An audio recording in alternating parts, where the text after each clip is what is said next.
Today we're going to talk about how you can learn or improve your night photography skills. This is the second video of a 3-part video series, and if you haven't watched the first episode, I strongly suggest you go do that first before coming back to this. Link in the description. Let's do this!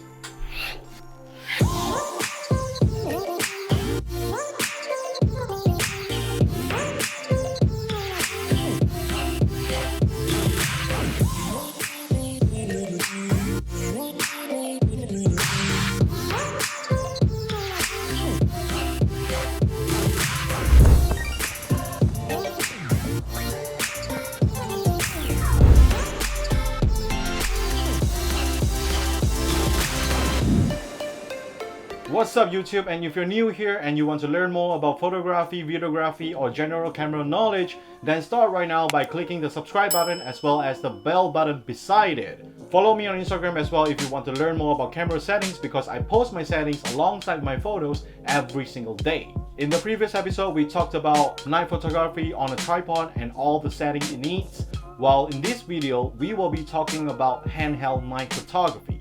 Before we start, comments below if you have watched my previous episode, and if you think my advice is good, it's bad, am I wasting your time and you hate me now? Let me know down below. The tripod method is really different from the handheld method.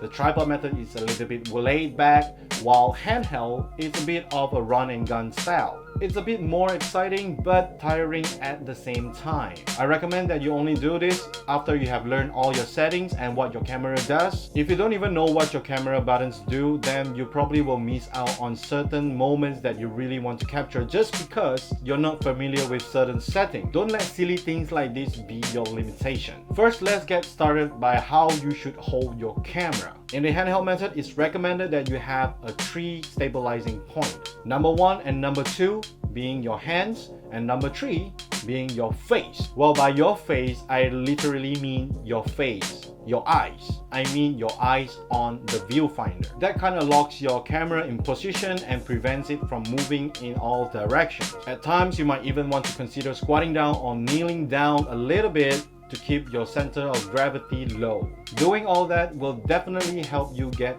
more stable and you will have a sharper image. Now let's talk about getting the right ISO. Different sensor sizes will have a different level of threshold where you will start producing noise. My recommendation is to not go over 6400 on a full frame camera, 3002 on an APS-C camera, and 1600 on a Micro Four Thirds camera. It's only my recommendation because every camera has their own way of image processing, so the levels of threshold might be different. Moving from ISO to aperture. When you're shooting handheld in a poorly lit condition, it's recommended to have your ISO as large as possible. This is where my Sigma 18-35 f1.8 comes really handy, as well as the 50mm f1.8, and that allows a lot of light into your camera. If the largest aperture you can go is 3.5, don't worry, you can always compensate that with higher ISO or longer shutter speed. But if you can shoot with large apertures, then that's great because you can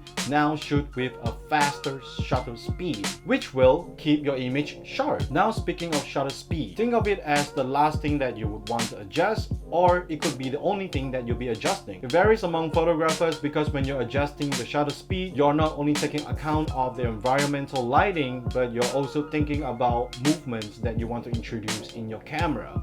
Would you like it to be completely still, or would you like it to have some of the motion blur? If you want complete still, then shoot at a really fast shutter speed, and if you want to introduce some of the motion blurs, then shoot with a lower shutter speed. I recommend trying them all first and then only review them in your laptop or computer at home, then you know what you really like. But normally when you're just starting out, I wouldn't recommend you to go over 100 of a second, because if you're not used to shooting like this, your images might come out blurry. It might not show on your camera LCD when you're previewing your photos, but when you get to a larger screen like your laptop, then you actually see that it's not as sharp as you want. I suffered a lot from this. One last tip for you guys, in order to get even more stable, then I would suggest that you find a pole to lean on, or actually kneeling down on the ground and put your elbow on your lap to stabilize it. Get creative with what you can do to stabilize your camera even on. It might look silly in public, but if you want to take really good photos, if you want to practice more, you need to be silly. So now it's time to go out again and take more night photos. This time, don't even bother bringing a tripod.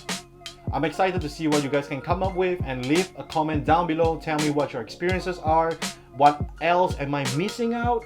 Let me know so I'll improve next time. This is episode 2, and I do have an episode 3 coming out in 2 more days talking about pro tips on night photography. You wouldn't want to miss that out, so start now by subscribing and clicking the bell button beside. Like if you like this video, and if you don't like it, dislike it.